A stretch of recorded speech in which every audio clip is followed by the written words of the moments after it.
हौसला बुलंद हो तो कोई काम मुश्किल नहीं और ऐसे ही जज्बे की मिसाल कायम की है सुनीता चौधरी ने, जो दिल्ली की पहली महिला ऑटो रिक्शा चालक है, जिन्हें हाल ही में भारत की 100 शिखर महिलाओं में से एक होने का गौरव हासिल हुआ है और इसके लिए उन्हें राष्ट्रपति भवन में सम्मानित भी किया गया। रोजमर्रा के चूल्हे चौके में व्यस्त सुनीता, लेकिन जितनी साधारण इनकी दिनचर्या लग रही है उतनी है नहीं। और ये पता चलता है जब ये अपनी सफेद वर्दी में तैयार होती हैं ऑटो के सफर के लिए, जो ये खुद तो करती ही हैं, पूरी दिल्ली को भी कराती हैं। जी हाँ, इन्हें राजधानी की पहली महिला ऑटो रिक्शा चालक होने का गौरव प्राप्त है।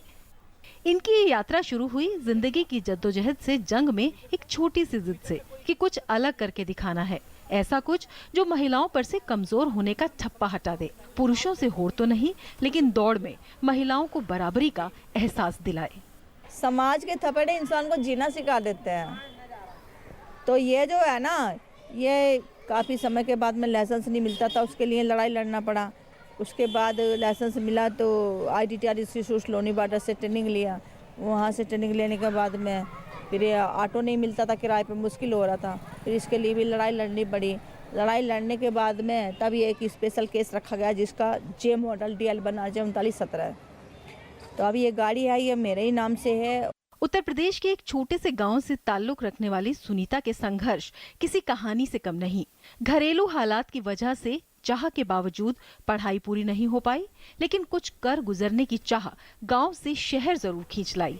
कई जगह काम की तलाश की, काम मिला भी, लेकिन पगार ऊंट के मुंह में जीरा।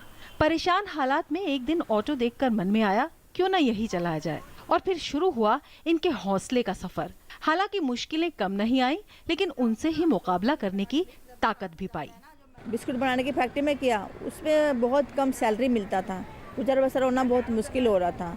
तब सोचा कुछ ना कुछ करना चाहिए, या फिर दिल्ली छोड़ना पड़ेगा, या फिर कुछ ऐसा काम करना चाहिए जिससे कि मैं कमरे का किराया भी दे सकूं और मेरे रोजी रोटी भी अच्छी तरह चल सके।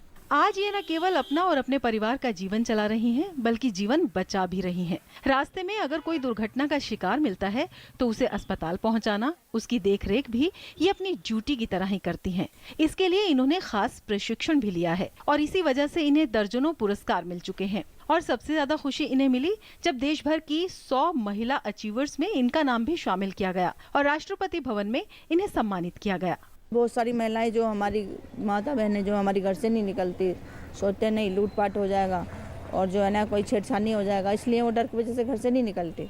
ज़्यादा इस ड्राइविंग लाइन में महिलाएं आएंगी तो ज़्यादा से ज़्यादा महिलाएं हमारी जो घरों में रहती है वो भी बाहर निकल कर आ सकती है। सुनीता कहती हैं, इस पेशे में और महिलाएं आए तो महिलाओं के लिए एक सुरक्षित वातावरण बनेगा।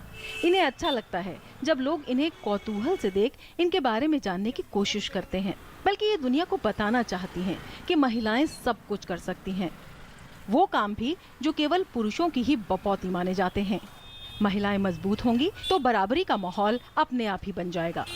खुद ही को कर बुलंद इतना कि हर तकदीर से पहले खुदा बंदे से ये पूछे, बता तेरी रजा क्या है। कुछ ऐसी ही मिसाल है सुनीता चौधरी, जो कहती हैं कि महिला दिवस का असल मकसद भी है और महिला सशक्तिकरण की दिशा में असली ताकत भी यही है। कैमरामैन मुरलीधर पांडे के साथ रमा त्यागी, DD न्यूज़, दिल्ली।